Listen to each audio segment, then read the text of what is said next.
Drew Edwards, editor for 3downnation.com, joins us here on the Jeff Blair Show to talk about Johnny Manziel being dealt from Hamilton to Montreal. Hey, Drew, thanks for doing this.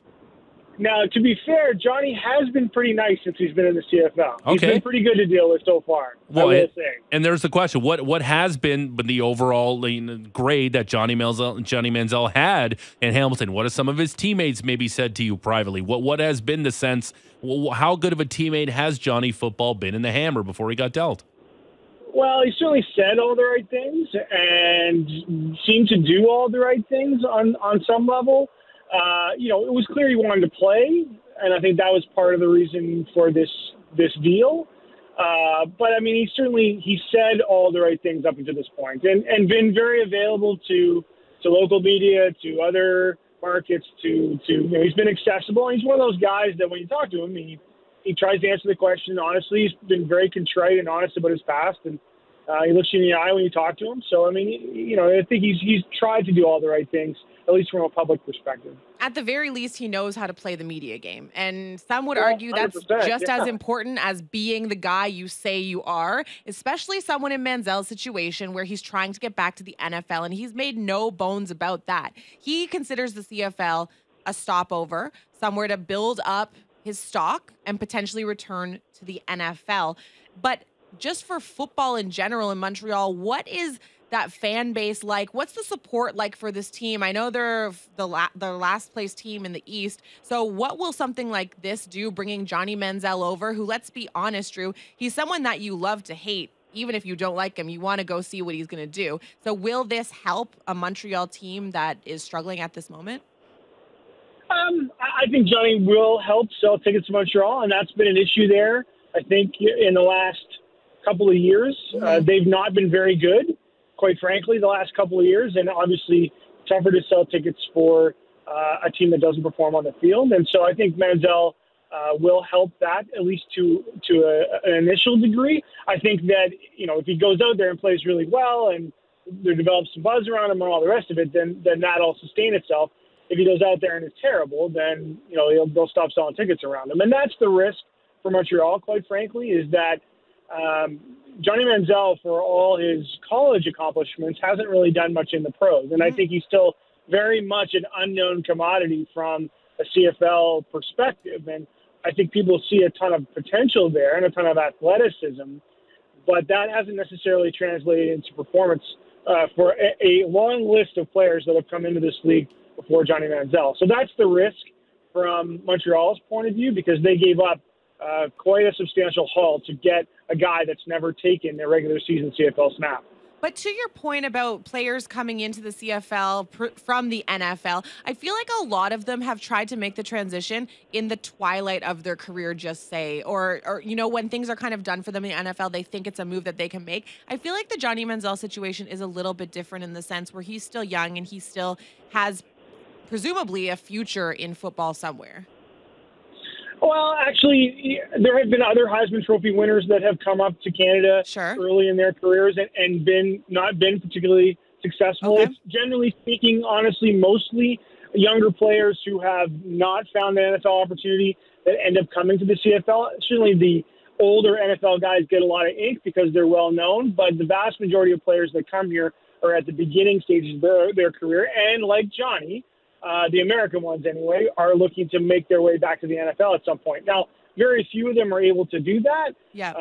But I think that for Manziel, to your point, I think that this is the opportunity. This is the only opportunity he has really to get back to the NFL. Drew Edwards, editor of 3 Down Nation, joining us here on the Jeff Blair Show. That's Ashley. I'm George. Drew, why would a team that's 2-3 in the Ticats trade a backup quarterback that everybody was punting for? I know Jeremiah Masoli's had a great season. He had that record of throwing 300 passing yards plus. But why would a 2-3 team trade a guy who potentially could lead them to the promised land in the CFL? Well, because they believe Jeremiah Masoli can lead them to the promised land, and he's their starting quarterback, and he's the guy they think will get it done for them. And they've made that very clear from the get-go. They signed him to a long-term deal before this season. He's getting paid starter money. He has a proven track record in the CFL. They think he's the guy. And Manziel was always an insurance policy for Masoli, and they made that pretty clear.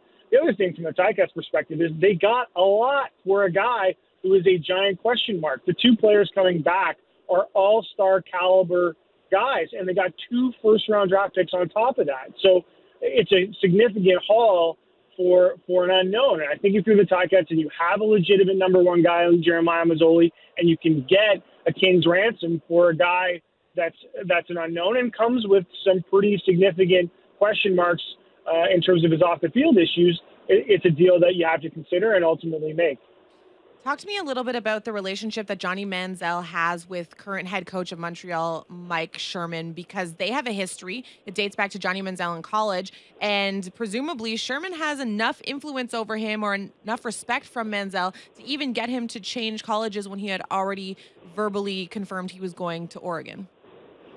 Yeah, I mean, they have a history together. Sherman was there for, I think, Manziel's first year. Yeah, and I think they had some success. So there's a relationship there. There was a relationship there, I think, to a certain extent between Johnny Manziel and June Jones, too. June Jones was at SMU when Manziel was coming out of college, and there was some recruiting there as well. So, but I think that, to your point, I think that Manziel will feel comfortable, at least to a certain extent, with Mike Sherman. And Mike Sherman's a guy that comes with some NFL relationships in the league. He was in Green Bay. So he'll have Johnny's respect, and I think that June Jones did as well. But, yeah, they'll have a relationship, and that should at least help with Johnny Manziel's transition into the Montreal offense. But, look, it's going to be a process. No quarterback, I don't care what the system is or what the league is, steps into a new situation and a new offense and learns it in a couple of days. It takes some time. And I think that if there's anything that's going to hurt Manziel going into Montreal, is that the expectations that he's going to go in there and be the guy are going to be pretty high. And that's a lot to expect. It's going to take him some time to figure this out, if he figures it out at all. And that's going to be the challenge for Manziel going in there. So you don't think he plays Thursday against the Eskimos, even though their first and second string quarterbacks are hurt? There's no chance he plays Thursday against Edmonton. I think it would be insane if they would do that. I wouldn't rule it out just because, stranger things have happened. But to ask a guy to come in there potentially with what would be 2 days of practice, and that's assuming he gets there in time for today and play Thursday, I mean, the package would be that he could run in that offense would be infinitesimally small. So I think you're putting him in a very difficult position and potentially starting him off at a deficit if that's what they end up doing. Will they do it? I think that Mike Sherman's got more experience in that, quite frankly. So I think it's pretty unlikely. Editor for 3downnation.com, Drew Edwards. Drew, thanks for talking Johnny football with us.